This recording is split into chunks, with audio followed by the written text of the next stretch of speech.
Perjuangan menghadapi ancaman disintegrasi bangsa. Berbagai pergolakan di dalam negeri.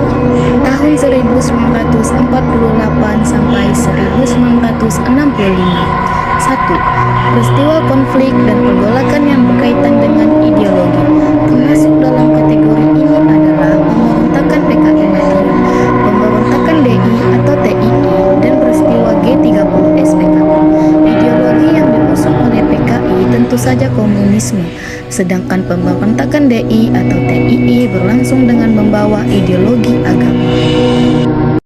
2. Peristiwa konflik dan pergolakan yang berkaitan dengan kepentingan atau vested interest.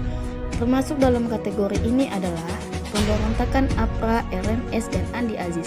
Vested interest merupakan kepentingan yang tertanam dengan kuat pada suatu kelompok. Kelompok ini biasanya berusaha untuk mengontrol suatu sistem sosial atau kegiatan untuk kepentingan sendiri.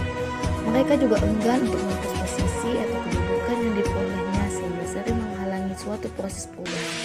Baik APRA, RMS, dan Andi Aziz, semuanya berhubungan dengan keberadaan pasukan Kunil atau tentara kerajaan di Hindia Belanda yang tidak mau menerima kedatangan tentara Indonesia di wilayah-wilayah yang sebelumnya mereka kuasai. Dalam situasi seperti ini, konflik pun terjadi. 3. Peristiwa konflik dan pergolakan yang berkaitan dengan sistem pemerintahan.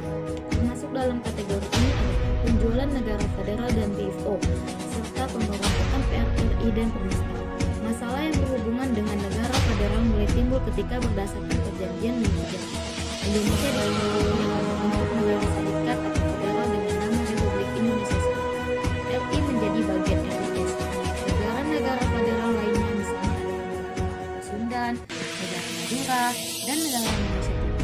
BFO sendiri adalah badan musyawarah negara-negara federal di luar RI yang dibentuk oleh Belanda. Namun makin lama badan ini makin bertindak netral.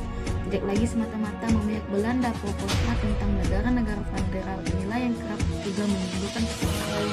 Sedangkan pemberontakan PRRI dan penistaan merupakan perlawanan yang terjadi akibat adanya ketidakpuasan beberapa daerah di wilayah Indonesia terhadap kebijakan pemerintahan pusat yang dinilai tidak adil dan semakin condong ke kiri atau komunis.